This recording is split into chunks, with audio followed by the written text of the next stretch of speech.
What's up everyone? Welcome to my first vlog and we will be discussing about uncommon Filipino words. So first word is salambaw. Isang uri ng lambat na isinasabit o kinakabit sa kawayan para manghuli ng isda. Gamitin natin ito sa isang halimbawa. Ginamit ng mangingisda ang salambaw upang makahuli ng tilapia. Pangalawa, ang lumang salambaw ng kanilang lolo ay ginamit pa rin hanggang ngayon. Pangatlo, sa lawa ng Laguna ay maraming salambaw ang makikita tuwing gabi. Second word is bulalas. Biglang pagsigaw o pagsambit ng salita dahil sa damdamin. Unang halimbawa, salamat sa Diyos ang kanyang bulalas matapos makapasa sa pagsusulit. Pangalawang halimbawa, sa bulalas ng gulat ay nabitawan niya ang hawak na baso. Pangatlo, ang bata ay napaiyak sa bulalas ng sakit matapos madapa. Third word is dupid. Amulet o anting-anting na pinaniniwalaang nagbibigay proteksyon. Halimbawa ng salitang dupil. Itinuturing niyang sagrado ang kanyang dupil na pamana ng kanyang lolo. Pangalawa, sabi ng matatanda, ang dupil ay nagbibigay proteksyon laban sa masasamang espiritu. Pangatlo, ang matandang ermitanyo ay nagbigay sa kanya ng dupil bago siya lumakbay. Pang-apat na salita, labaha, pang-ahit o matalim na gamit para panggupit ng balahibo. Halimbawa ng paggamit ng salitang labaha. Binigyan ni nanay si tatay ng bagong labaha bilang regalo.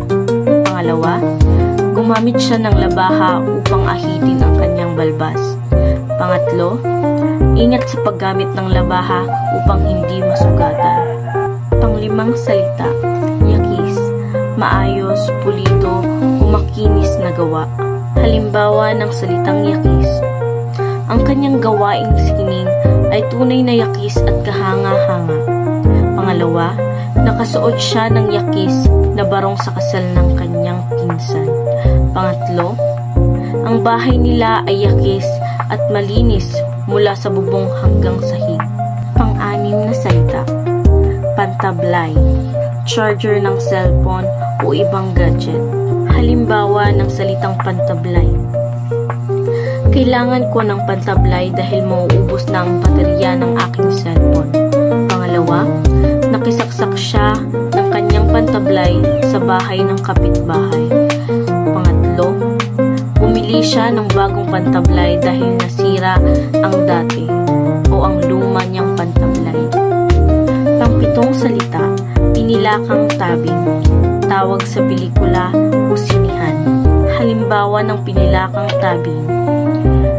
Ipinalabas sa pinilakang tabing ang bagong pelikula ni Coco Martin. Pangalawa, noon, sabik ang mga tao sa bawat pelikulang pinapalabas sa pinilakang tabing. Pangatlo, isa sa pangarap niya ang mapanood ang kanyang sarili sa pinilakang tabing. Pangwalong salita, chubibo, Ferris wheel o ori ng paikot na ride sa perya. Halimbawa ng salitang chubibo. Sa perya, unang sinasakyan ng mga bata ang chubibo.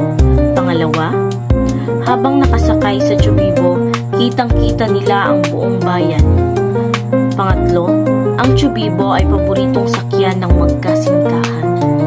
Pangsyam na salita, matimyas, taus-puso, wagas o dalisay.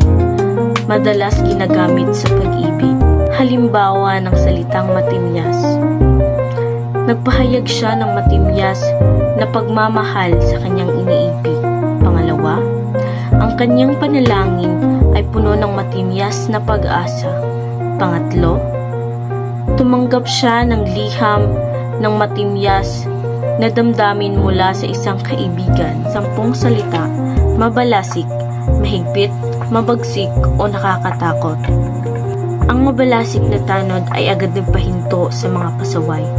Pangalawa, ang kanyang mabalasik na tingin ay tumahimik agad ang mga estudyante. Pangatlo, ang mabalasik na anyo ng sundalo ay nagbibigay takot sa mga magnanakaw. At yun lang po. Maraming salamat sa inyong panunood at sana meron kayong natutunan sa ating tinalakay.